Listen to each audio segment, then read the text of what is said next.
Hello friend, स्वागत है एक बार फिर से आप सभी का हमारे यूट्यूब चैनल सक्सेस प्लेटफॉर्म की में। और दोस्तों, आज हम बात करने वाले रेलवे ग्रुप डी के रिज़ल्ट के बारे में बात करेंगे। ठीक है, कि इसका रिज़ल्ट जो है, जैसा कि मैंने आपको पहले भी बताया था कि पिछले सप्ताह जो है आपका 26 जून तक आपका रिज़ल्ट आ जाना था। लेकिन रीज़न क्या रहा कि आपका जो CCAA वाला जो है, इसके लिए जो विंडोज़ ओपन थे, ठीक है, विंडोज़ ओपन हुए थे 17 से लेकर, ठीक है ना, 17 से लेकर 23 जून, है ना। तो 23 जून तक इन लोग का जो था अपना डॉक्यूमेंट अपलोड का जो प्रोसेस था हुआ है 23 तारीख तक।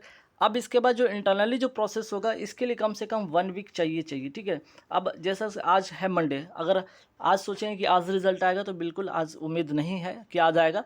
लेकिन हाँ, इतना मान के चलिए जो आपका रिज़ल्ट होगा 1 वीक अगर आप यहाँ से लेते हैं, ठीक है ना, अगर आप 23 जून के बाद अगर यहाँ से एक 1 वीक भी लेते हैं तो मान के चलिए आपका जो है इस महीने तो आपका ख़त्म। अब बचा आपके पास 1, 2, 3 और 4, ठीक है, ये नेक्स्ट वीक का आपका 4 जुलाई। तो इसमें आपका ये 3 तारीख जो पड़ता है वो फ्राइडे है, 4 तारीख है आपका सैटरडे। तो आप नोटिस कीजिएगा, रेलवे अधिकतर जो रिज़ल्ट जारी करता है वो फ्राइडे या सैटरडे को मान के चलते कि करता है। तो ये 3 या 4, ये दो ऐसे तारीख है जो कि आपके आ सकते हैं रिज़ल्ट, ठीक है। तो अब ज़्यादा समय तो नहीं है कि आपका रिज़ल्ट नहीं आने वाला, बिल्कुल आने वाला है। अब इसके बाद क्या होगा, फिजिकल होगा। फिजिकल में भी बहुत समय नहीं मिलता है, याद रखिएगा। अगर 3 जुलाई तक आपका रिज़ल्ट ये आता है तो मान के चलिए कि आपका अगस्त में आपका फिजिकल शुरू हो जाएगा, ये बात मान लीजिएगा। आप सबसे इम्पॉर्टेंट है कि टोटल नंबर ऑफ़ वैकेंसी यहाँ 32,000 पे, जिसमें कि आपका 3 गुना लगभग कैंडिडेट होंगे। तो कहीं ना कहीं लगभग 1 लाख के आसपास में कैंडिडेट होंगे, ठीक है। 1 लाख कैंडिडेट जो होंगे जो फिजिकल के लिए जाएंगे, है ना, फिजिकल के लिए इनको बुलाए जाएंगे।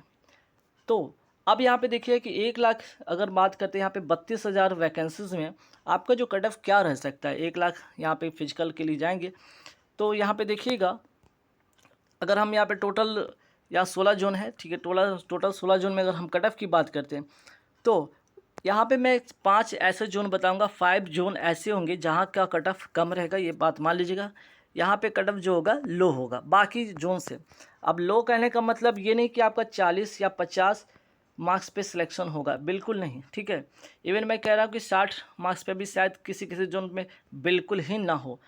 तो यहाँ पे ध्यान रखिएगा, आपका कट ऑफ अलग चीज़ बनेगा। एक कट ऑफ होगा और दूसरा होगा मेरिट, ठीक है। तो अगर कट ऑफ जितना बनता है उसमें मान के चलिए 3 से 5 जो मार्क्स होगा आपका यहाँ पे मेरिट के लिए होना चाहिए। सपोज करते हैं कि अगर यहाँ पे एक एग्जांपल लेते हैं जनरल कैटेगरी से, ये नॉर्दर्न रेलवे का न्यू दिल्ली का है। अगर रॉमर्स किन्हीं का 61-62 लगभग आ रहा है, ठीक है, अगर उनका नॉर्मलाइजेशन से हो सकता है कि 66-67 जो भी बने। अब ये तो कट ऑफ आप क्लियर कर लिए, ठीक है, मान लिया। लेकिन आपको फिजिकल के बाद, ठीक है, फिजिकल के बाद जो फाइनल मेरिट बनेगा हो सकता है ये 70 पे बने। तो आप तो कट ऑफ क्लियर कर लिए, ठीक है, फिजिकल भी आपने दे दिया, फिजिकल भी आप क्वालिफाई करके। लेकिन जब फाइनल मेरिट जो बना 70 मार्क्स के कारण, 70 मार्क्स पे बना, तो आपका फिजिकल भी बेकार चला जाएगा, ये बात मान लीजिएगा। तो इसलिए आपको आपके नंबर से जितना मान जितना भी आपका नंबर आ रहा है उससे 3 4 5 मार्क्स मान के चलिए अगर एक्स्ट्रा है तो मेरिट बनेगा, वरना आप फिजिकल के लिए तो ज़रूर जाएंगे पर मेरिट नहीं बनेगा, ठीक है। किसी किसी जोन में हो सकता है 2 नंबर पे ही आपका मेरिट जाए, 2 ही नंबर जाए, बहुत ज़्यादा नहीं जाए, 1.5 नंबर जाए या 1 नंबर ही जाए। तो ऐसे हो सकते हैं। तो एक मान के एक रेंज होगा, वो 1 से 5 का रेंज लोएस्ट टू मैक्सिमम मान के चलिए, लेकिन जो एवरेज होगा वो 3 से 5 होगा, ठीक है। अब आइए देखते हैं कि किस जोन का क्या रह सकता है कट ऑफ। तो देखिए, आप ये मान के चलिए कि जो अगर आपका ये रॉ मार्क्स है, ठीक है, और रॉ मार्क्स के बाद नॉर्मलाइजेशन आपका ये बनता है ना। अब पहले जो था कि 2019 वाले वैकेंसी में देखिएगा, वहाँ पे आपका जो नॉर्मलाइजेशन हुआ था वहाँ 5 से लेकर 25-25 मार्क्स तक भी नॉर्मलाइजेशन हुआ है, ठीक है। लेकिन आप अगर पिछले बार का ट्रेंड देखेंगे तो बहुत ज़्यादा नहीं है। आपका जो नॉर्मलाइजेशन हुआ है वो 5 से लेकर 12 मार्क्स तक, है ना। 5 से लेकर 12 मार्क्स के बीच में ही आपका नॉर्मलाइजेशन हुआ। किन्हीं का 7 बढ़ा है, किन्हीं का 8 बढ़ा है, किन्हीं का 9 बढ़ा है, तो किन्हीं का 10 भी बढ़ा है। तो 11-12 मैक्सिमम जो कह सकते हैं 12 मार्क्स आपका बढ़ा है, ठीक है। अगर नॉर्मलाइजेशन से अगर इतना, ये तो मैं कम से कम यहाँ पे लिया हूँ, एक मिनिमम लिया हूँ, ठीक है, कि 61 है यहाँ पे लगभग नॉर्मलाइजेशन से अगर आपका 66-67 बनता है। लेकिन अगर ये 5 मिनिमम और मैक्सिमम ये 12, अगर आपका नॉर्मलाइजेशन बहुत अच्छा होता है, 8-10 मार्क्स तक मिल जाते हैं, तो बिल्कुल आपका मेरिट बिल्कुल लग जाएगा, ठीक है ना। तो आप इसमें बिल्कुल तैयारी करेंगे फिजिकल के लिए। तो ये होप बिल्कुल ना छोड़े, जिनका भी अगर नॉर्मलाइजेशन से ये मार्क्स आ रहा है तो ये मैंने आपको यहाँ पे मिनिमम बताया, ठीक है। और मैक्सिमम आपका आ जाता है तो बिल्कुल मैक्सिमम अगर आपका क्या बोलते हैं कि अगर जो होता है यहाँ पे नॉर्मलाइजेशन बनता है, तो देखिएगा कि बहुत ऐसे कैंडिडेट जिनका नॉर्मलाइजेशन बहुत अच्छा बनेगा, जैसे किन्हीं का 12-12 मार्क्स तक बढ़ सकता है, किन्हीं का 10 मार्क्स तक बढ़ सकता है। तो हो सकता है कि उनका 61 है और 61 यहाँ पे है, और यहाँ पे अगर मान लीजिए कि 12 इसमें और ऐड कर देते हो तो आपका हो जाता है 73। और हो सकता है कि उस जोन में आपका जो मेरिट कट ऑफ हो 70 हो और 73 पर यहाँ पे मेरिट बन जाए, है ना, तो बिल्कुल आप यहाँ पे क्वालिफाई कर जाएंगे। तो ऐसे कंडीशन होगा, सिनेरियो का ध्यान रखिएगा। तो यहाँ पे देख लीजिएगा नॉर्दर्न रेलवे से जिनका जिनका अगर तो यहाँ पे देख सकते हैं रॉमा से नॉर्मलाइजेशन से ये है, फिर मैं कह रहा हूँ ये मिनिमम है, ठीक है। तो अपने आप को मान के चल के फिजिकल तैयारी करेंगे, उनका मेरिट भी लगभग बन जाएगा। फिर अगर बात करते हैं नेक्स्ट, अगर देखते हैं यहाँ पे आपका वेस्टर्न रेलवे मुंबई, तो ये जोन जो आपको मैंने बताया यहाँ पे कट ऑफ थोड़ा कम रहेगा। फिर सेकंड आप देख सकते हैं यहाँ पे वेस्टर्न रेलवे मुंबई, यहाँ भी थोड़ा कट ऑफ आपको कम रहेगा। रीज़न क्या है, यहाँ पे वैकेंसीज ठीक ठाक है, ठीक है। रॉ मास इतना है, नॉर्मलाइजेशन इतना है, मिनिमम अगर इतना है तो बिल्कुल आप फिजिकल के लिए जाएंगे, साथ ही साथ आपका मेरिट भी बन सकता है।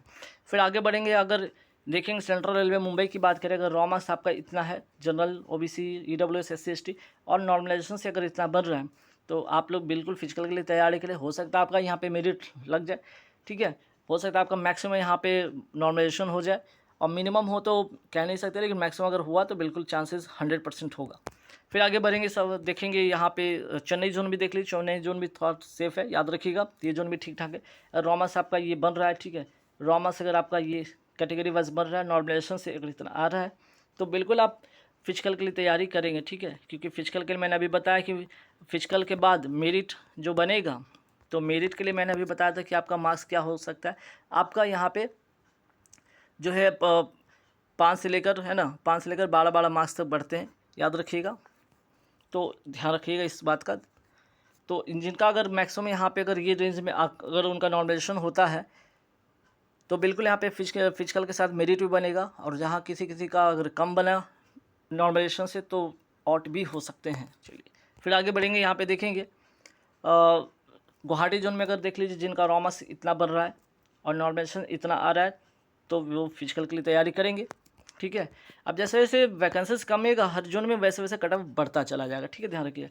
जिनका रॉमस ये इस प्रकार है और नॉर्मलाइजेशन से इतना है, तो भी आप फिजिकल के लिए जाएंगे, याद रखिएगा, और मेरिट भी बनेगा अगर आपका मैक्सिमम आपको नॉर्मलाइजेशन उसमें मिलता है। तो ईस्टर्न रेलवे कोलकाता एक एवरेज यहाँ पे जो होगा कट ऑफ जाएगा, बहुत मैक्सिमम नहीं तो बहुत लो भी नहीं, याद रखिए। तो यहाँ पे भी इस प्रकार कुछ होगा, आपका मेरिट बन सकता है, कट ऑफ अगर आपका क्लियर करके आप मेरिट का अगर मैक्सिमम मार्क्स आपको मिलता है, तो मीन्स नॉर्मलाइजेशन का आपका मैक्सिमम मार्क्स मिलता है। तो फिर अब बात करते हैं सिकंदराबाद, अगर देख लीजिए, अगर रॉ मार्क्स इतना है, नॉर्मलाइजेशन इतना है, और यहाँ पे मैक्सिमम आपको क्या नॉर्मलाइजेशन अगर मार्क्स मिलता है, ठीक है, तो बिल्कुल आप यहाँ पे फिजिकल के साथ साथ मेरिट आपका यहाँ पे बन सकता है। फिर बात करते हैं जबलपुर में, जिनका रॉ मार्क्स इस प्रकार है और नॉर्मलाइजेशन से इतना है, और मैक्सिमम अगर आपका नॉर्मलाइजेशन मार्क्स मिलता है, तो डेफिनेटली आप मेरिट यहाँ पे लगेगा। आप अगर आप फिजिकल क्लियर कर लेते हैं, तो जयपुर वाले के देख लीजिए, अगर जिनका रॉ मार्क्स इस प्रकार है और नॉर्मलाइजेशन इतना है, तो मैक्सिमम नॉर्मलाइजेशन से आपका फिजिकल होगा, साथ ही साथ मेरिट भी बनेगा। फिर बात करते हैं यहाँ पे गोरखपुर, अगर बात करते हैं गोरखपुर में रॉ मार्क्स अगर जिनका इस प्रकार आ रहा है, नॉर्मलाइजेशन से इतना है, अगर मैक्सिमम नॉर्मलाइजेशन होता है तो आपका फिजिकल और साथ ही मेरिट बनेगा। फिर बात करते हैं यहाँ पे बिलासपुर, अगर जिनका रॉ मार्क्स इतना है और नॉर्मलाइजेशन इस प्रकार है, तो मैक्सिमम नॉर्मलाइजेशन से उनका भी फाइनल सिलेक्शन हो सकता है। फिर बात करते हैं हाजीपुर, हाजीपुर का थोड़ा कट ऑफ हाई रहेगा, ध्यान रखिएगा। अगर जिनका रॉ मार्क्स इतना है और नॉर्मलाइजेशन इतना है और मैक्सिमम, ठीक है, मैक्सिमम अगर आपका नॉर्मलाइजेशन मार्क्स मिलता है, तो डेफिनेटली आप फाइनल सिलेक्शन तक जा सकते हैं। फिर बात करते हैं यहाँ पे साउथ ईस्टर्न रेलवे कोलकाता, जिनका रॉ मार्क्स अगर इतना बन रहा है, नॉर्मलाइजेशन से इतना बन रहा है, तो उनको मैक्सिमम नॉर्मलाइजेशन अगर मिला, ठीक है, मैक्सिमम नॉर्मलाइजेशन मार्क्स मिला, तो डेफिनेटली वो सिलेक्शन उनका हो सकता है फाइनल में, ठीक है। फिर बात करते हैं यहाँ पे भुवनेश्वर, जिनका रॉ मार्क्स अगर इतना बन रहा है इस प्रकार और नॉर्मलाइजेशन से अगर इतना आ रहा है, और मैक्सिमम रॉ मार्क्स अगर मैक्सिमम नॉर्मलाइजेशन है ना, मैक्सिमम नॉर्मलाइजेशन मार्क्स अगर उनको मिलता है, तो बिल्कुल आपका यहाँ पे सिलेक्शन हो सकता है। फिर बात करते हैं यहाँ पे हुबली जोन, देख लीजिए, हुबली जोन में अगर रॉ मार्क्स जिनका इतना है और नॉर्मलाइजेशन अगर इतना बढ़ रहा है और मैक्सिमम आपका, ठीक है, मैक्सिमम नॉर्मलाइजेशन मार्क्स अगर आपको मिल गया, तो आपका बिल्कुल यहाँ पे फिजिकल के साथ साथ फाइनल सिलेक्शन हो जाएगा। तो गाइस आज तो नहीं कह सकते कि रिज़ल्ट आएगा, लेकिन हाँ ये मान के चलिए कि आपका 3 जुलाई तक, ठीक है, 3 जुलाई तक या 4 जुलाई फाइनल, जो 4 जुलाई, ये 2 तारीख मान के चलिए कि ये 3 जुलाई फ्राइडे पड़ रहा है, आपका ये सैटरडे पड़ रहा है। तो ये 2 तारीख एक ऐसा तारीख है जहाँ पे आपका फाइनल रिज़ल्ट आ रहा है।